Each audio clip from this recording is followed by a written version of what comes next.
Hi guys, welcome to this episode of the podcast. My name is Everin. I'm John. And I'm Kenneth. Today we'll be talking about measles in Disneyland, an Attack on Titan attraction in Universal Studios Japan, and abandoned theme parks. First, we have that measles, in Disneyland. Why there? Well, John, why don't you tell us about that? Well, measles is a highly infectious disease that have symptoms including cough, high fever, and red rashes all over your body.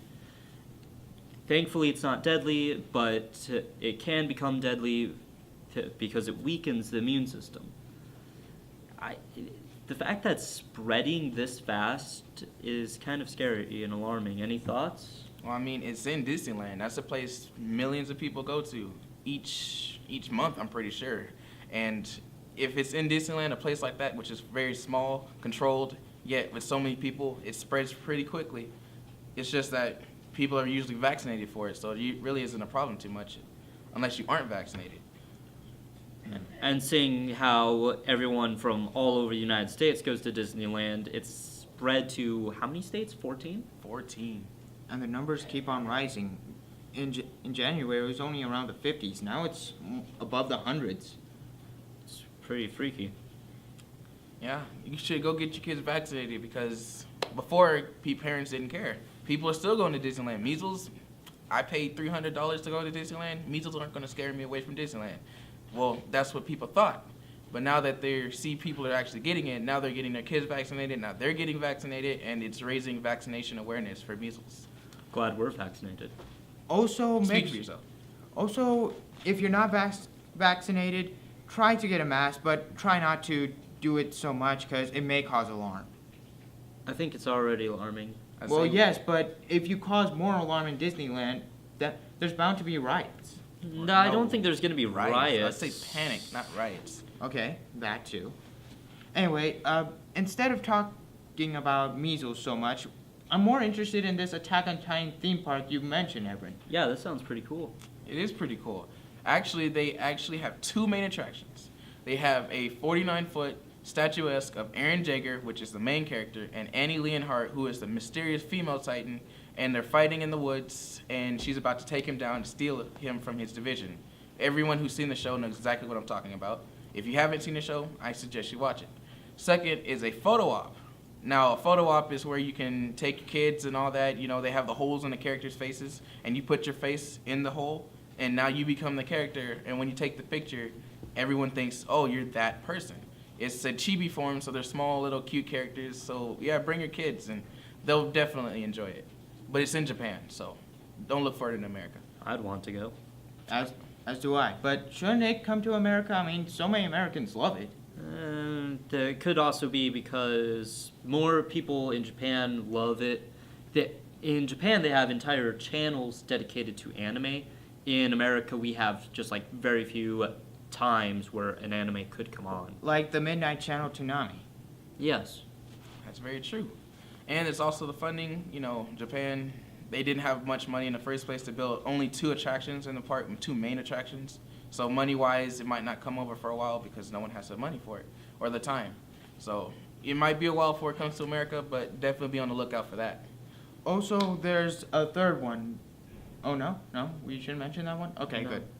Well, anyway, on to something else. May I say it? Go for it. All right. Well, talking. abandoned theme parks is next. There's actually quite a large number, unknown at the moment, of abandoned theme parks all over the world. So far, there's a handful of them inside America. The reasons for their abandoning it is lack of fundings, including loss of interest. Why they haven't been bulldozed down is because, well, they didn't have the money to tear it down either, which leaves the place deserted. Honestly, in my own opinion, I would like to spend some time there, either a whole night or just for a quick visit. Some may call it creepy. I think it would be a pretty cool experience. I call it creepy. I second that.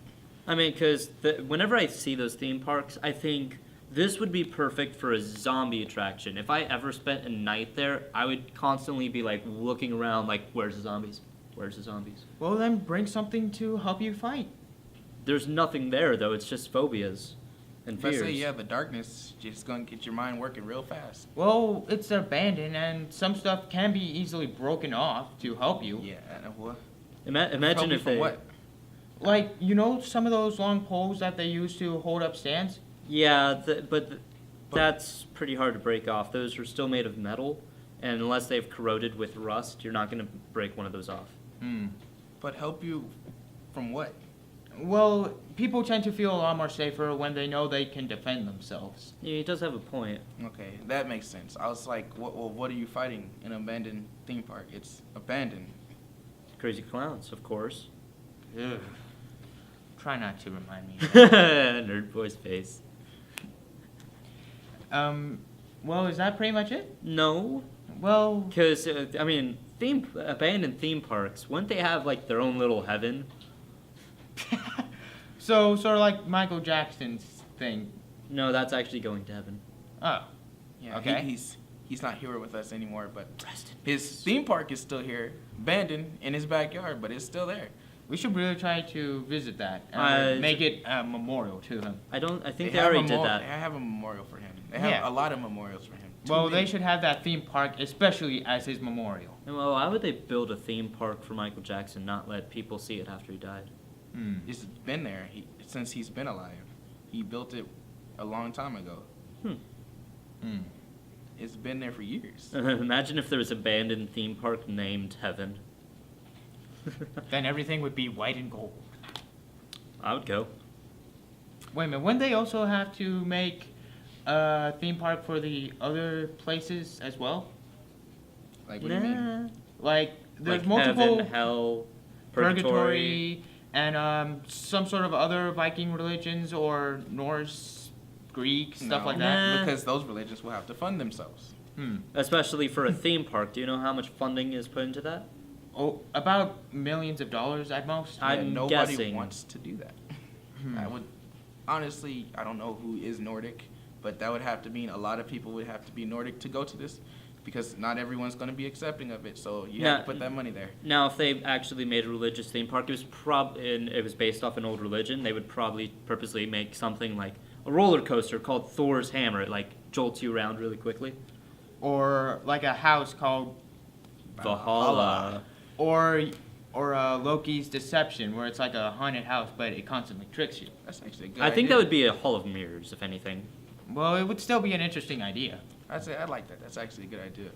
But mostly, if I were to picture a Viking amusement park, I would mostly see it as a bunch of ships swinging back and forth. That's so That- childish. Yeah, I know, but I'm pretty sure every theme park has something like Oh that my too. goodness, yes. All throughout my years, every theme park I go to, they got the big old pirate ship. Woo! Ooh, so special. It goes back and forth. Woo! Whee! Then you get off and you're like, wow, I really wasted 5 minutes of my life. Did you know I was actually terrified of roller coasters until I was like 8 or 9? It's okay, John.